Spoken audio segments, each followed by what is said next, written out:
Olha, vamos conversar um pouco sobre a venda de veículos aqui no Brasil e como fazê-la sem maiores transtornos, sem essa situação que a gente observa por aí, sem correr tantos riscos, não é? Porque correr tantos riscos para que a gente possa fazer a venda de um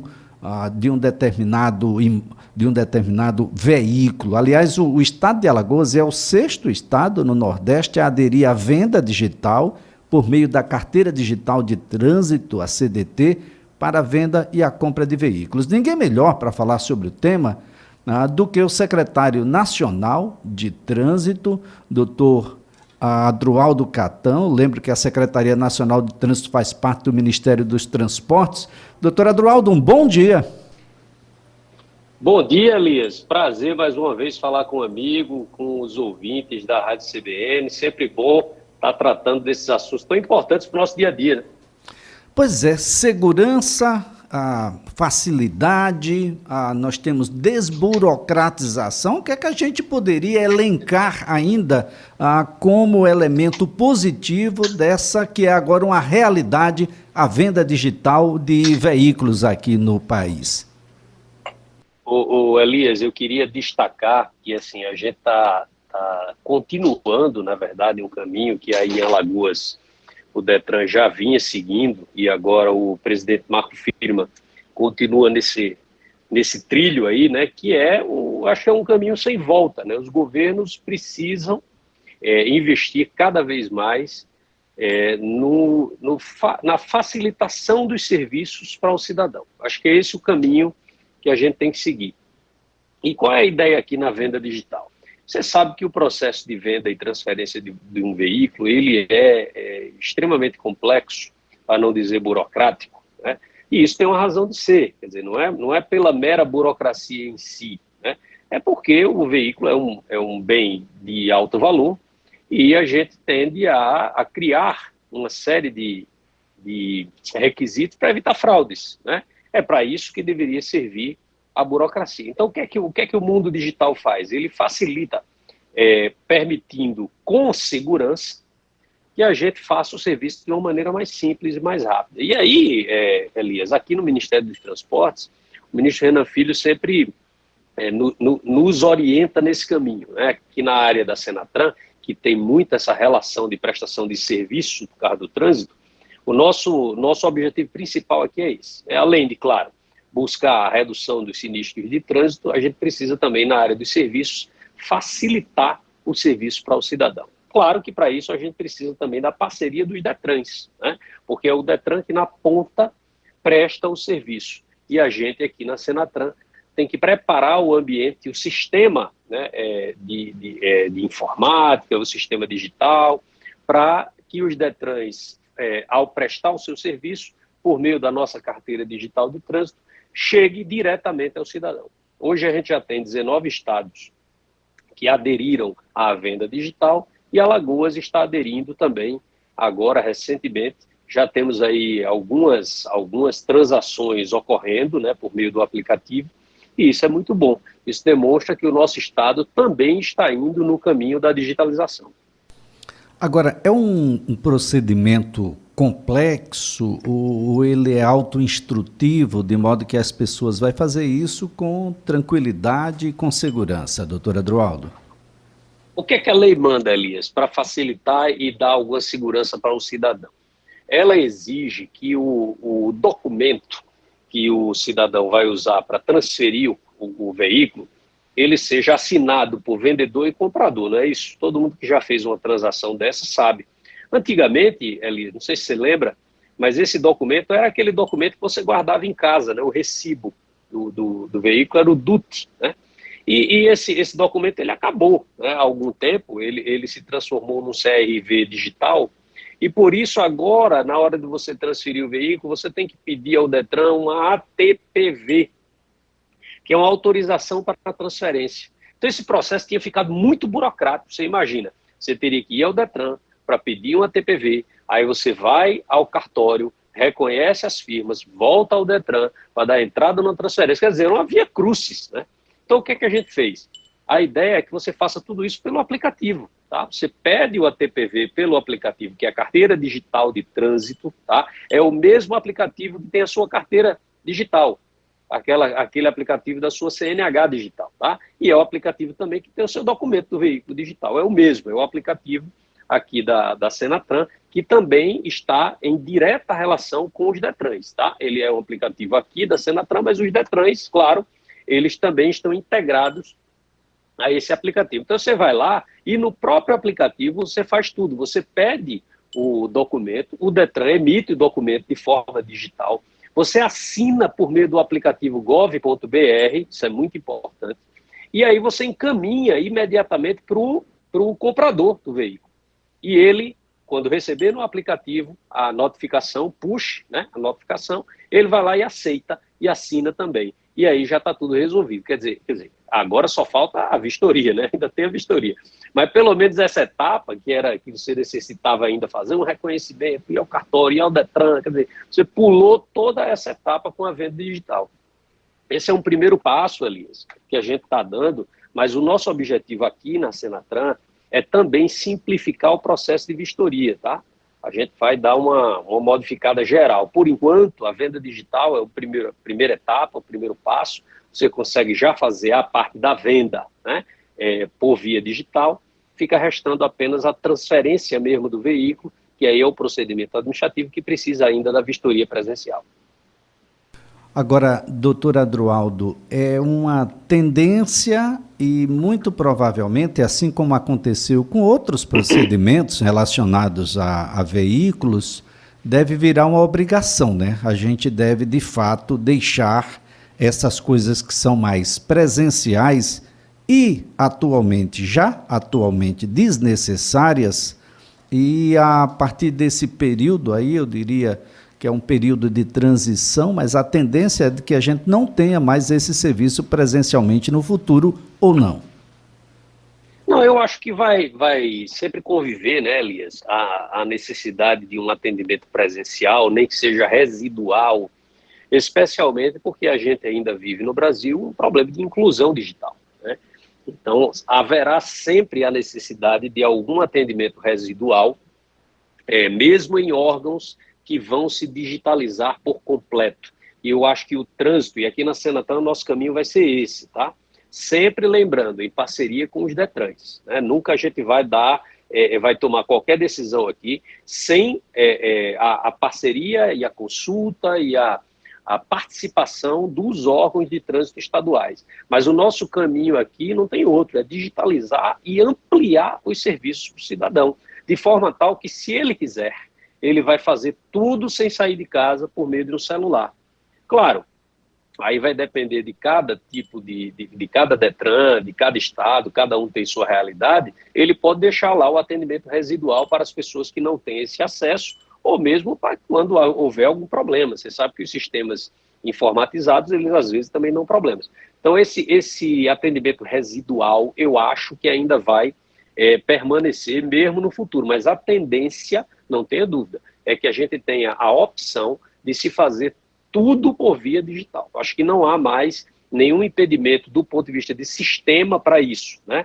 O que é que tem que acontecer? Como o ambiente público, você sabe, é uma questão também institucional, há muitas leis a serem mudadas ainda para alguns aspectos, há muita regulação infralegal que precisa ser modificada. Então, por exemplo, aqui na Senatran, a gente trabalha com a regulação infralegal de trânsito. Todo procedimento de transferência de veículo está previsto em resoluções do CONTRAN. Então, a gente vai mexer nessa resolução para tornar o processo mais simples e aí permitir que ele seja encaixado no modelo digital com segurança, tá? Isso é muito importante. Tem que ter segurança. Mas só para você ter uma ideia, Liz, vou dar um exemplo. Muita gente que tem seguro de veículo, por exemplo, que faz seguro, às vezes é requisitada a fazer uma vistoria no veículo e ele faz essa vistoria por meio de um aplicativo. Não sei se você já teve essa opção.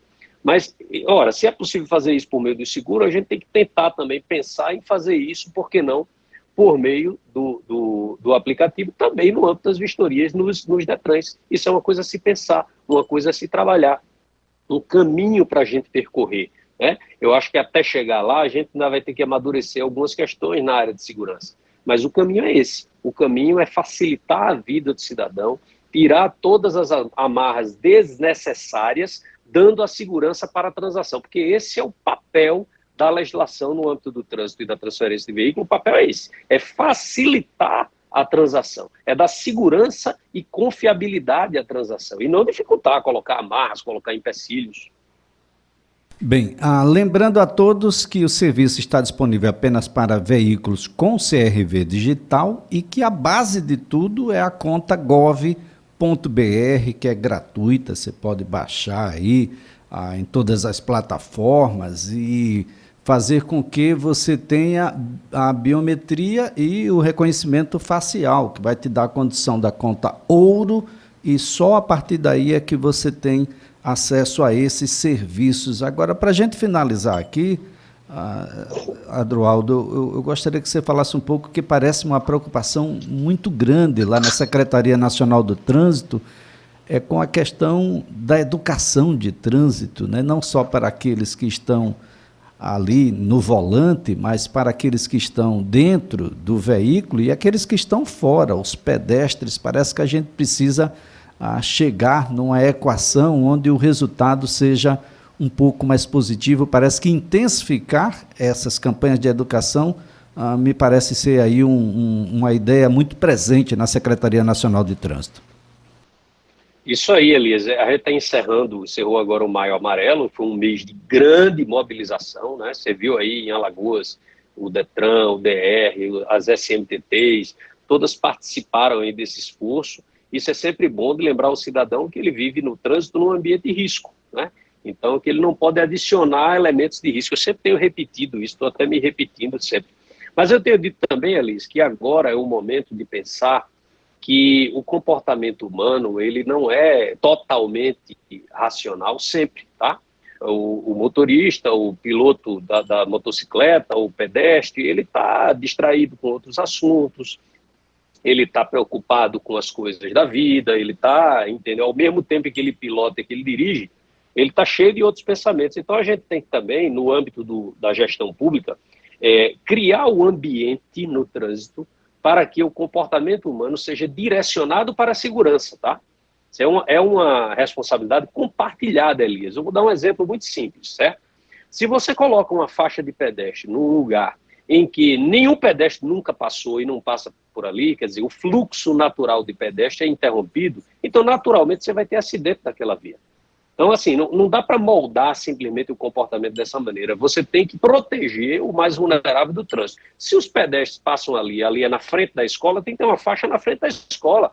Mas vai diminuir o fluxo do veículo e tal. Bom, quem é a preferência? A preferência é do pedestre. A gente não pode escolher, não pode ter tudo, né? A gente não pode ter, por exemplo, a alta velocidade dentro das cidades, porque não tem condição. Porque dentro das cidades você vai causar muitos acidentes se você tiver alta velocidade. Então tem que diminuir a velocidade. E diminuir a velocidade não é só colocar placa, nem radar, tá? É, por exemplo, avisar sempre, é colocar uma sinalização horizontal eficiente, é diminuir o tamanho das faixas. Para quê? Para que o motorista seja levado, quer dizer, tenha seu comportamento levado para a segurança. Isso é muito importante. Às vezes você coloca aquele sonorizadorzinho, sabe? Que faz aquela zoadinha quando você está andando. Aquilo já faz com que você diminua a velocidade, quer dizer, nem precisou de uma lombada, nem precisou de um radar. Então, é esse tipo de esse conjunto de infraestrutura urbana, e não só urbana também, mas nas nossas rodovias, que a gente tem que construir para que o comportamento humano, que é naturalmente no trânsito de risco, ele tenha estímulos para ser um comportamento de menos risco. Isso é muito importante. Então, a educação para o trânsito, que ela é voltada para o motorista, o pedestre e tal, ela é importante? É importante. Mas mais importante ainda é a educação do gestor, de que quando ele for investir o recurso público, ele lembre que, por exemplo, é muito importante que tenha uma calçada bem feita e não só a via de pavimento, o pavimento onde passa o veículo. Por quê? Porque uma calçada bem feita vai permitir com que um pedestre mais idoso, alguém que tenha alguma necessidade especial, possa transitar sem necessariamente usar um veículo, sem necessariamente ter que andar pelo meio da rua. Então, isso tudo é muito importante. Eu acho que o conjunto disso aí, a gente vai começar, Elias, a fazer vamos dizer assim, essa educação, né, do gestor aqui na Estaremos Senatran, aqui à disposição. Estaremos aqui à disposição, Oi. secretário. É necessário isso. Muito obrigado. Fugiu aqui. Obrigado, Elias. Um abraço, querido. Olha, Adroaldo Catão é o secretário nacional do Trânsito do Ministério dos Transportes.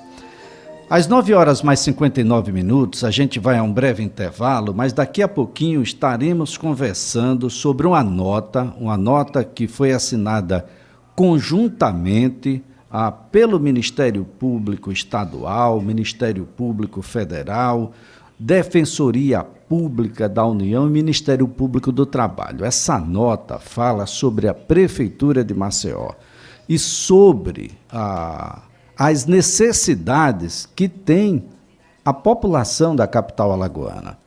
E fala sobre necessidades que são urgentes e algumas que já caducaram, na verdade já deveriam, não eram para ser mais necessidade. E fala sobre como as desculpas da Prefeitura de Maceió já não são convincentes. Porque você não tem 40 mil para isso, porque você não tem 400 mil para aquilo, mas tem 8 milhões para gastar numa escola de samba, mas tem 40 milhões para gastar num São João de 30 dias consecutivos, com atrações extremamente caras. Qual é, de fato, a prioridade da Prefeitura de Maceió? O que aí vai dizer que vai gerar 5, 10 vezes mais do que o que está aplicando? Então, por que não gerou o ano passado e a gente continua com as pendências de 2, 3, 4, 5, 10, 20 anos atrás? Por que não ser melhor que os demais? Porque desse jeito as pendências só vão continuar. A gente nunca tem dinheiro para fazer aquilo que a população precisa. Mais festas e mais festas. Festa é feita para comemorar alguma coisa. Vamos comemorar o quê? Atenção, prefeito de JHC, sai agora de casa. Vai lá para a parte mais ao alto da cidade. Vai para a periferia. Vai sentir a Maceió de verdade. A Maceió de verdade definitivamente não chega até o seu Instagram.